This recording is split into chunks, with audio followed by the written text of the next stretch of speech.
दर्शक बंधु आज कमिला पेट्रोल और डीजेल मूल्य। आज राज्य में सस्ता है पेट्रोल और डीजेल। तेबे केते कमिछि पेट्रोल और डीजेल मूल्य एवं गतकाली ठारू यह केते परिवर्तन होइछि एवं आज बजार में पेट्रोल और डीजेल रो सठिक मूल्य केते अछि जानिया पई वीडियोटी को शेष पर्यंत देखंतु।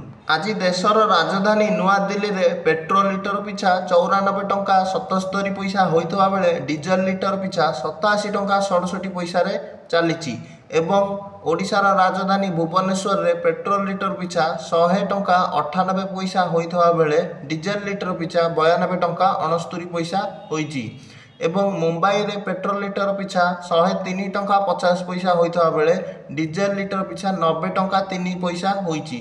सेहीपरि चेन्नई रे पेट्रोल लिटर पिछा 100 टंका 23 पैसा होइतबा बेले डीजेल लिटर पिछा 92 टंका 81 पैसा होइछि। सेहीपरि कोलकाता रे पेट्रोल लिटर पिछा 105 टंका 41 पैसा चलुवा बेले डीजेल लिटर पिछा कोलकाता रे 92 टंका 2 पैसा रे चलुची।